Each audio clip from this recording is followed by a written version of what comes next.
100 शब्द प्रति minute dictation start होगी 3 सेकंड बाद। स्टार्ट। सभापति महोदय, सरकार इस स्थिति में नहीं आई है कि वह कह सके कि देश में काला धन नहीं है। स्टॉप। काले धन को निकालने के और प्रयत्न होने चाहिए। स्टॉप। लेकिन उसके साथ साथ इस दिशा में भी कदम उठाए जाएं कि ऐसे कामों पर रोक लगाई जाए जिससे लोगों को काला धन कमाने का अवसर ही न मिले। स्टॉप। आज हमारे देश के विभिन्न प्रदेशों और क्षेत्रों की स्थिति में बड़ा अंतर है। स्टॉप। इस अंतर को समाप्त किया जाना चाहिए। स्टॉप। मुझे आशा है कि वित्त मंत्री महोदय मेरे इन सुझावों पर अवश्य ध्यान देंगे। स्टॉप। कल मैं वित्त मंत्री जी को बता रहा था कि आप एक तरफ से नए नए कर लगाकर खजाने को भरने की कोशिश कर रहे हैं और दूसरी तरफ आपके विभाग उस खजाने में छेद कर रुपया निकाल रहे हैं। स्टॉप। इस तरफ उनका ध्यान जाना चाहिए। स्टॉप। मैंने इस संबंध में एक उदाहरण दिया था कि एक लंबी चौड़ी सड़क पर एक ही तरह का काम होने वाला था। स्टॉप। एक ठेकेदार ने 4 लाख रुपए प्रति मील और दूसरे ठेकेदार ने 10 लाख रुपए प्रति मील के हिसाब से रुपया मांगा। स्टॉप।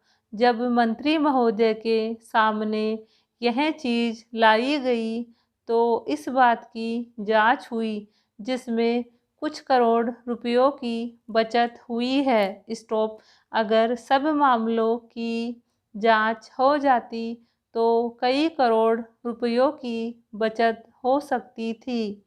स्टॉप। जैसा कल मैंने वित्त मंत्री जी से कहा, उन्होंने 2 करोड़ रुपए की छूट करों में देकर हम पर एहसान लाद दिया।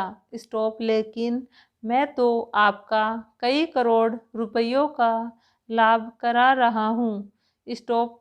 आप इसकी जांच कराइए और देखिए कि कैसी लूट हो रही है।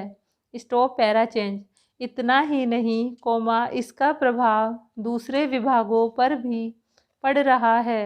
स्टॉप। वहाँ पर जो दूसरे विभाग काम कर रहे हैं, उनकी दरें भी बढ़ रही है या दरें बढ़ने के लिए उनकी मांग बढ़ रही है।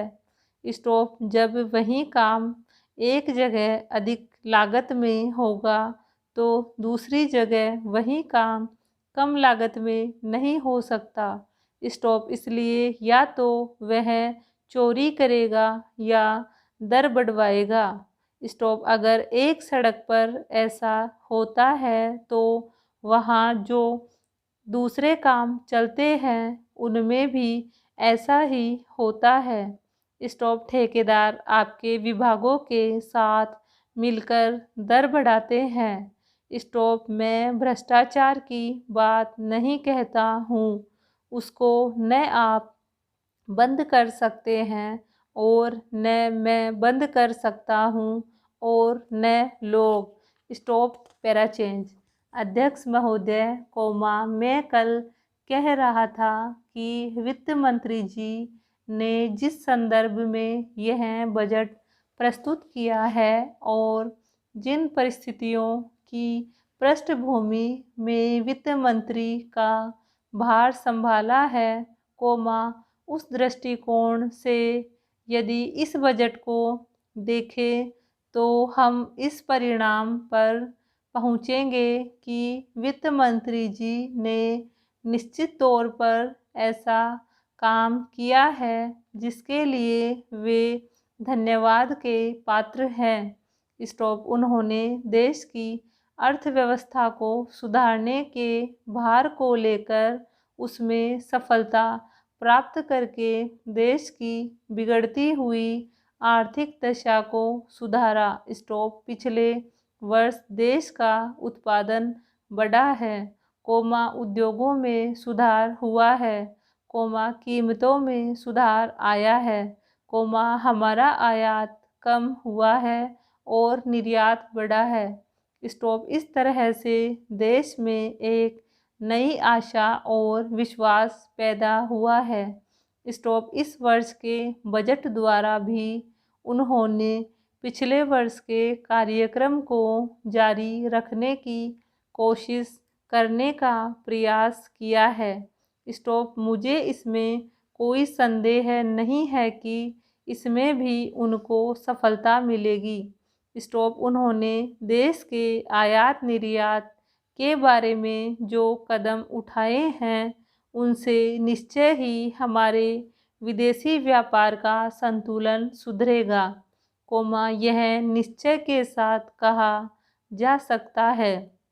स्टॉप मैं वित्त मंत्री के लक्ष्यों व कर नीति का आमतौर पर स्वागत करता हूँ। स्टॉप यद्यपि मैं मानता हूँ कि इस कर व्यवस्था के द्वारा मध्य वर्ग पर बोझ पड़ेगा। स्टॉप परंतु इस देश में हम पंचवर्षीय योजनाओं को जारी रखना है, इसलिए उस संदर्भ में हमें आर्थिक साधन जुटाने पड़ेंगे, और ऐसी दशा में जो लोग इस देश में ऐसी स्थिति में हैं जो कष्ट उठाकर के भी कुछ दे सकते हैं, उनको देश के लिए देना ही पड़ेगा। स्टॉप पैरा चेंज इसलिए वित्त मंत्री जी के इन कदमों का भी मैं स्वागत करता हूँ, परंतु साथ ही साथ मैं नम्रतापूर्वक यह अवश्य कहना चाहता हूँ कि वित्त मंत्री महोदय ने किसानों पर जो भी नए कर लगाए हैं, उनके ऊपर वे फिर सोचें। स्टॉप मेरी मान्यता के अनुसार वित्त मंत्री द्वारा खाद पर जो कर लगाया गया है, जो शुल्क लगाया गया है, वह एक ऐसा कार्य है जिससे इस देश का विकास रुकने वाला है। स्टॉप उन्होंने अपने बजट भाषण की भूमिका में कृषि संबंधी कच्चे माल के उत्पादन के लिए पूंजी लगाने की आवश्यकता पर जोर दिया है। स्टॉप उनकी स्वयं की यह मान्यता है कि कृषि का उत्पादन बढ़ाना बहुत आवश्यक है।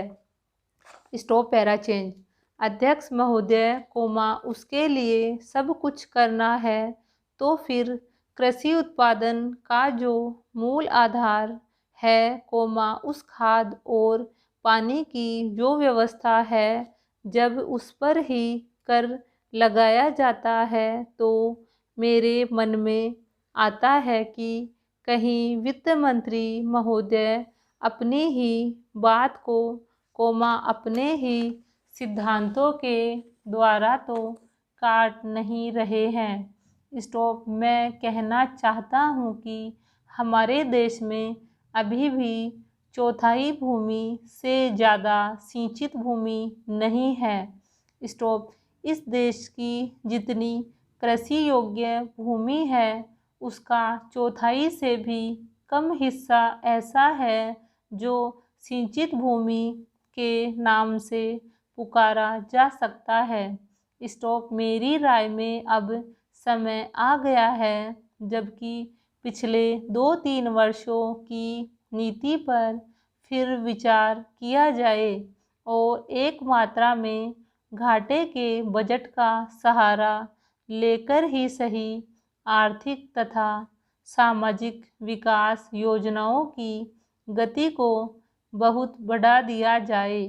स्टॉप इस मामले में मैं समझती हूँ कि तुरंत कार्यवाही होनी चाहिए ताकि आज जनसाधारण में जो असंतोष उभर रहा है वह हानिकर दिशाओं में न चलने पाए। स्टॉप। आज के राजनीतिक वातावरण की दृष्टि से भी मैं कहना चाहती हूँ कि विकास की गति को बढ़ाने की आवश्यकता सर्वोपरि है। Full stop.